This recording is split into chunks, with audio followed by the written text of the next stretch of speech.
That's the powder. Holy snap. He's packing it.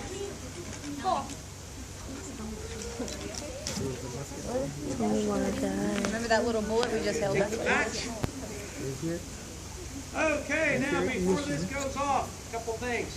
If you have your fingers pushing on your ears or putting your fingers in your ears, take them out.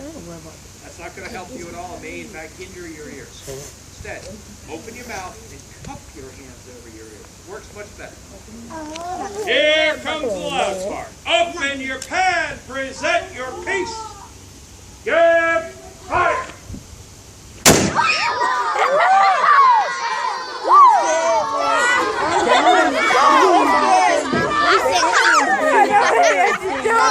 I'm going back me one deal. Tracking in 5, voices off in 4, 3, 2.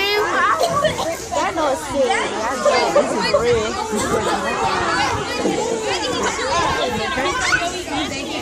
Jamari! Jamari! Jamari! I'm looking at this. All right. So, oh yeah, I'll do it again. But it goes a little quicker. You hold down on the noise. Okay, so the first thing we're going to do is, well, is this a weapon the colonists used to hunt with, or was it a military weapon? Military weapon. The Jamestown colonists did not rely upon hunting to feed themselves. They brought pigs from England. By the way, if you ever happen to be enjoying some Virginia sausage or some Virginia ham, it's a very old tradition. But anyway, when the Jamestown colonists came, they expected trouble from the Spanish. But doesn't appear to be much problem there. The Spanish had other more important things to do. But the Powhatans regarded the English as an invasion. And of course they resisted. There were 3 wars between the English and the Powhatans. And this weapon was especially effective against the Powhatans when they fought with their bow and arrow. Now, that's not to say that the Powhatan bow was a bad weapon. It was a very nicely made weapon usually, and the Powhatans were quite skillful with it. They said that a Powhatan Indian could hit a man-sized target about 40 yards away. That's good shooting with a bow and arrow. If you can't hit a man-sized target at 50 yards with your musket, you don't know what you're doing. Because this weapon can hit a person-sized target about 100 yards away. So let's see. 100 minus 40 equals what? 60. So this is, are you telling me the musket has a 60-yard advantage in effective True. range? Yeah, it does. Now some people will tell you, yeah, but the musket wasn't very accurate. Compared to modern firearms, like modern rifles, it is. Compared to the Indian bow and arrow, well, let's just put it this way. In 30 years of people telling me the bow and arrow is more accurate than musket, I said, prove it. Get your bow, get your arrows, show me what you're talking about. 30 years, never been beaten by somebody shooting more accurately with a bow and arrow than I could shoot with a musket. And you know what?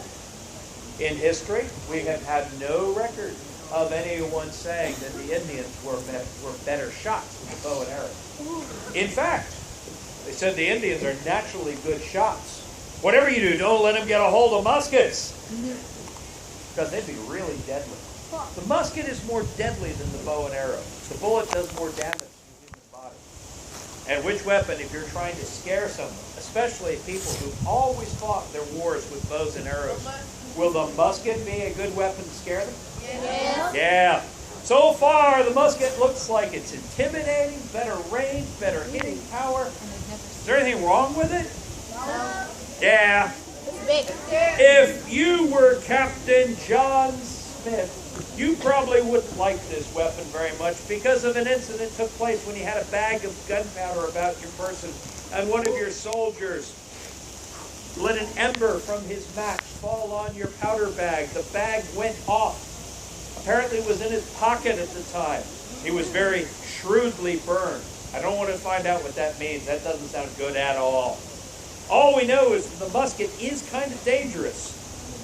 Because if I start pouring gunpowder right here and that match is in position, oh yeah, it could go off on me.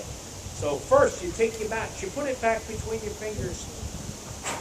You blow out your pan, then you pour a little powder in your pan. And you cover it up, and you shake it off, and you blow it off. And now I've primed the weapon, and that takes me about 10 seconds. About the time it takes a Powhatan Indian to shoot 2 arrows. Now I'm going to grab one of my chargers, because in here is enough powder to fire my weapon one time. So I pour that down the barrel, pull out my scouring stick, spit a bullet from my mouth to my hand, although for those of you with very keen eyesight, you may have noticed it looked more like a spitball. It is a spitball. And I'll ram that bullet down on top of the powder charge, put away my scouring stick. But you know, a Powhatan Indian might have fired 2 or 3 arrows while I'm loading the barrel. 4 to 5 arrows have already come at me. If I'm quick here, I can get off the shot before the 6th arrow, or the 5th. So about 5 or 6 arrows coming at you while you're reloading. Anyone see a problem here? Yes. Yeah, me too. How many of you think wearing armor would be a good idea in this situation? You and the Jamestown colonists agree about that. Well, speaking of defensive measures, now is a good time to open your mouth. Cup your hands over I'm not your doing that ears. again. Open your hand. Present your piece. Quiet down, please. Good.